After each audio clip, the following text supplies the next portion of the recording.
சென்னை புதுப்பேட்டையில் உள்ள கேஸ் பங்கில் ஆட்டோக்களுடன் ஓட்டுநர்கள் நீண்ட வரிசையில் காத்திருப்பதுடன் இதே நிலைமை நீடித்தால் வாழ்வாதாரம் என்னவாகும் என்று புலம்பி வருகின்றனர். இது தொடர்பான விரிவான தகவல்களை எமது செய்தியாளர் நௌஷாத் நேரலையில் வழங்க நாம் கேட்கலாம். வணக்கம் நௌஷாத், தற்போது நீங்க இருக்கக்கூடிய பகுதிகளில் ஆட்டோ ஓட்டுநர்கள் என்ன கவலை தெரிவிக்கிறாங்க, என்ன தீர்வு எதிர்பார்க்குறாங்க, கூடுதல் விவரங்கள்?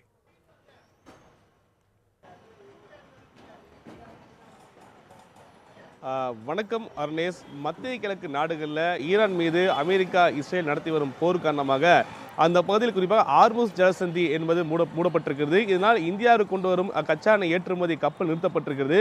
இதனால் இந்தியா முழுவதுமே பல இடங்களில் சிலிண்டர் தட்டுப்பாடு ஏற்பட்ட நிலையில் பல இடங்களில் ஓட்டல் நிலைமை மூடப்பட்டிருக்குது. இதன்புறம் இருந்தாலும் கூட எல்பிஜி கேஸ் நிரப்பி இயக்கப்படும் ஆட்டோவுக்கு பயங்கர தட்டுப்பாடு ஏற்பட்டிருக்கு. எல்பிஜி நேற்றிலிருந்தே பல இடங்களில் எல்பிஜி தீண்டிருப்பதாக அங்கே இருக்கக்கூடிய பங்குகளுக்குடைய பணியாளர் தெரிவிக்கிறார்கள்.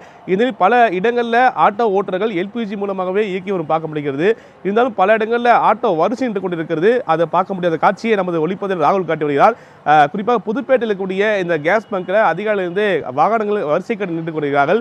அதாவது வாகனம் பல இடங்களில் தட்டுப்பாடு இருப்பதாலும் ஒரு சில பகுதியில் மட்டுமே எல்பிஜி நிரப்பி வருவதாக தெரிவிக்கப்படுகிறது. இதே நிலை நீடித்தால் எங்களுக்கு வாழ்வாதாரம் மிகுந்த பாதிப்பு ஏற்பட சூழல் இருப்பதாக தெரிவித்திருக்கிறார்கள். சில இடங்களில் அதாவது குறிப்பாக விலை உயர்வாகவும் கேஸை பகிரக்கூடிய சூழல் கூட இருப்பதாக சில ஆட்டோ ஓட்டுநர்கள் வருத்தம் தெரிவிக்கிறார்கள். ஏற்கனவே பல இடங்களில் எங்களுக்கு அதாவது ஓட்டம் இல்லை என தெரிவித்த நிலையில் இந்த எல்பிஜி தட்டுப்பாடு ஏற்பட்டதில் எங்கள் வாழ்வாதாரமே என்ன என்ற கேள்வி எழுந்திருப்பதாக ஆட்டோ ஓட்டுநர்கள் தெரிவிக்கிறார்கள். அந்த காட்சி நீங்கள் பார்க்கலாம். குறிப்பாக வரக்கூடிய ஆட்டோ ஓட்டுநர்களுக்கு அதாவது எல்பிஜி மூலம் நிரப்பக்கூடிய காட்சிகளை நீங்கள் பார்க்கலாம். தொடர்ந்து இதே நிலை நீடிக்கும் பட்சத்தில் பாதிப்பு ஏற்படும் என தெரிவித்திருக்கிறார்கள். அது மட்டும் இல்லாமல் சென்னையை பொறுத்த வரைக்கும் புதுப்பேட்டை, குறிப்பாக ராயபுரம், பல பகுதியில் ஒரு குறிப்பிட்ட சில பகுதியில் மட்டுமே இந்த கேஸ் பங்க் இருக்கிறது. அதனால் பல குறிப்பாக கிண்டி உள்ளிட்ட பகுதியிலிருந்து ராயபுரம் நோக்கி வருவதாகவும், அதனால் அங்கு கேஸ் இல்லை என்றால் அங்கிருந்து குறிப்பாக புதுப்பேட்டை செல்லக்கூடிய சூழல் இருப்பதாகவும், இதுவே எங்களுக்கு கேஸ் தட்டுப்பாடு இருப்பதற்கான காரணமாக தெரிவிக்கிறார்கள். இந்த நிலையில் ஒரு ஆட்டோ ஓட்டுநர் இருந்தது, அதை கேட்போம். அண்ணா வணக்கம்ண்ணா, கேஸ் தட்டுப்பாடு ஏற்பட்டிருக்குன்னு சொல்கிறாங்களே, எந்த மாதிரி பாதிப்பு ஏற்பட்டிருக்கு உங்களுக்கு? கேஸ் தட்டுப்பாடுன்னு எதுவும் கிடையாது இப்போதைக்கு. ஏன்னா கேஸ் தட்டுப்பாடாக இருந்தால் எல்லா இடத்துலையும் கிடைக்காது. 1-2 பங்கு தான் இருக்கும். இங்கே இதை பயன்படுத்தி பங்காரங்க ஏமாத்துறாங்க. ஏன்னா இப்போ நான் இங்கே போட்டேன் 64 ரூபா 61 பைசா.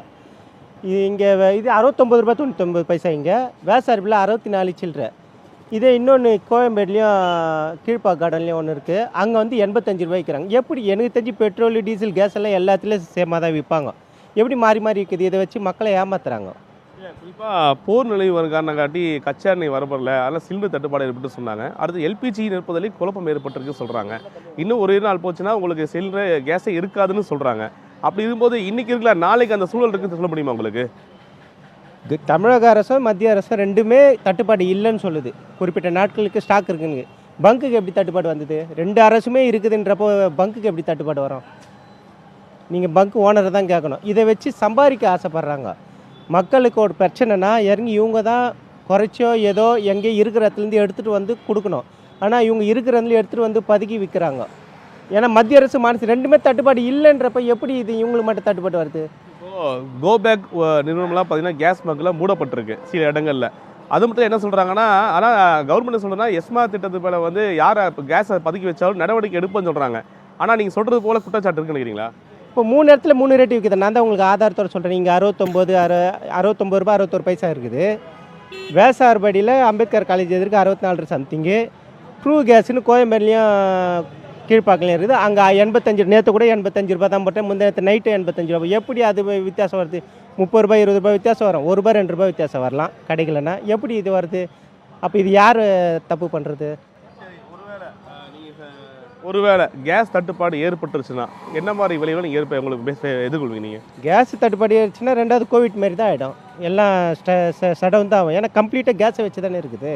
காய்கறியிலேருந்து எல்லாம் A to Z, கரண்ட்டு தயாரிக்கிறதுலேருந்து எல்லாமே இதில் இருக்கிறப்போ எல்லாமே தட்டுப்பாடு தான் வரும். வேறு என்ன? கண்டிப்பாக அந்த நோக்கி தானே போயிட்டுருக்கு இப்போது. இந்த ஆட்டோ ஓட்டுநர் தெரிவித்து பார்க்க முடியுது. குறிப்பாக இதை பயன்படுத்தி கொண்டு சில பங்குகள் அதிக விலைக்கு கேஸ் விற்பனை செய்வதாகவும் குறிப்பிட்ட நிர்ணயம் செய்யவில்லை என்ற குற்றச்சாட்டு வைக்கிறார்கள்.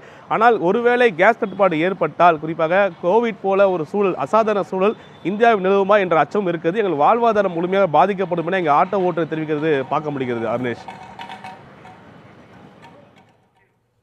உங்களுடைய கள நிலவரங்களுக்கு நன்றி நௌஷாத்.